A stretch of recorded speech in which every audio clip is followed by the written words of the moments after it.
It's Terry here.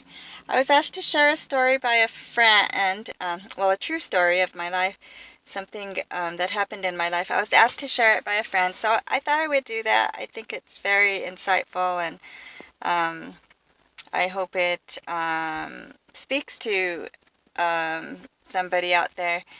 Um, I wanted to share about how many years ago, about 6 years ago, I got really sick. And that sickness really threw me into a state of feeling hopeless. And I'll tell you one of the reasons.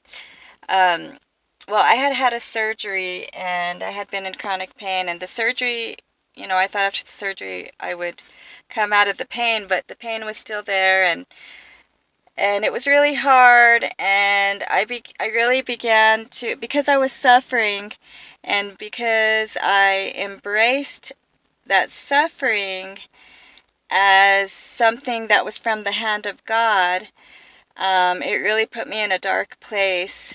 And because I did that, because I began to see that, okay, well, God wants me to go through this. Here I am suffering, I'm in pain. God wants me to go through this for a reason, for whatever reason. I guess, He's trying to teach me a lesson, or He's trying to mold me into His image, or He's trying to work this in me or make me this way. All these reasons that we think that God puts us through things because we think that it's at His hand that we're inflicted by suffering. And so I did that. I embraced it as His hand, and it put me in a really dark place, and it really caused me to really get into a state of hopelessness and anxiety and depression, and it even caused me to not even want to live anymore. I even, had many thoughts of just figuring out how I could just not be on this earth anymore because I didn't want to go through it. And there was even nights that I would get up and I would be crying in the middle of the night, and I would tell God, I would say, where are you? Like, do you care about us? Do you care about humanity? Look at all the suffering in the world. Don't you care?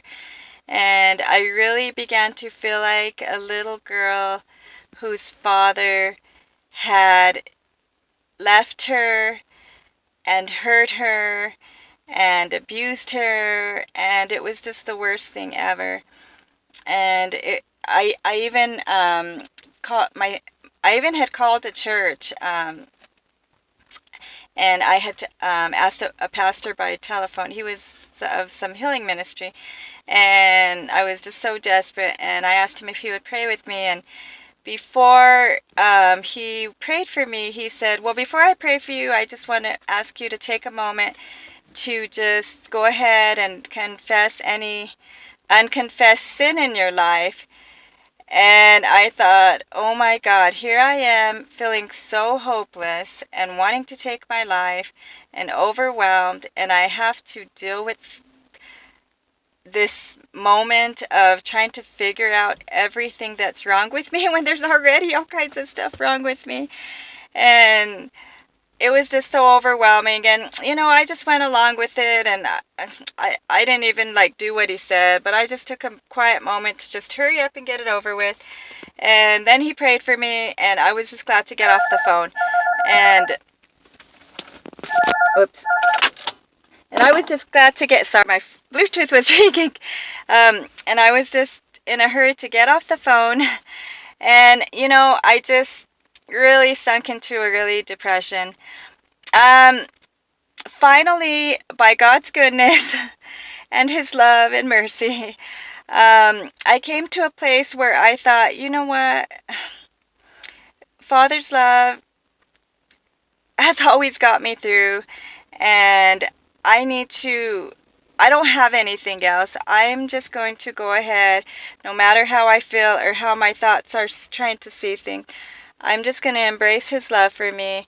And what I began to do is I began to, now I'm trying to hurry because I'm almost to 5 minutes. so what I began to do is I would go to my sister's house every day because I was even scared to be home alone. And I would go to her house every day. And the first thing I would do is I would go to her beautiful backyard that was blooming with flowers and trees.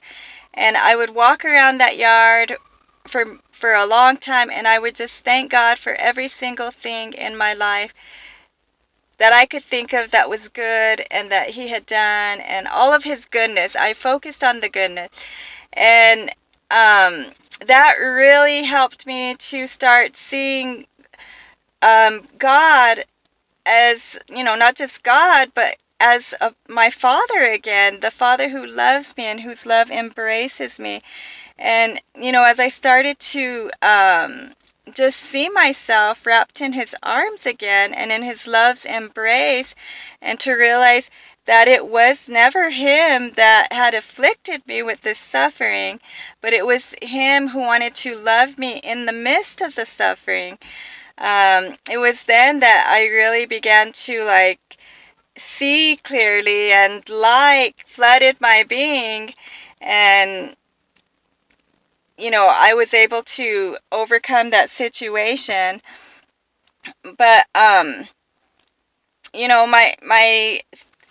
thing is I'm always talking about, it's love, it's love, it's love, it's God's love. It's God's love that is the true miracle. It's the true miracle. And I was talking to a friend about this the other day, but when I came out of that, I made a decision, a conscious decision, that I would never, ever, ever again question God's love for me or question his goodness.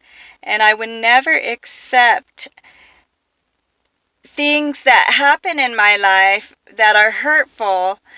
I made a decision that I would never accept them, that it was just him trying to inflict me and hurt me. Because I don't need for somebody to hold my head underwater, struggling to breathe, to teach me that, God is not like that. He is not like that. He doesn't hold our head underwater, struggling to breathe just so we can trust him or become a better person.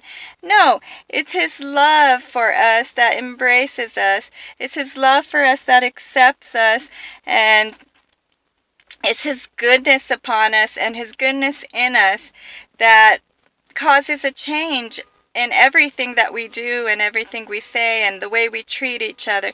It's his love and his goodness.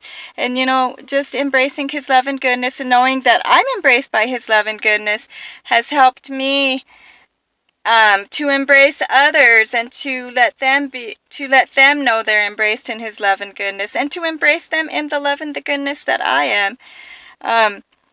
So, gosh, it's hot. It's raining over here, and it's so humid, and it's so hot.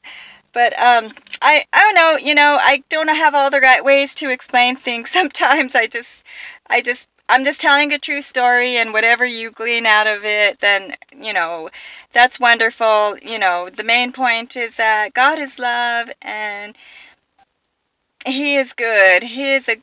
He's so good. He's full of goodness, and we are love, and we are so full of goodness. And as we learn his love and his goodness, we learn our love and our goodness, and it's wonderful. Thanks for listening. I'm at almost 9 minutes. I thank anybody who would listen. Bye-bye.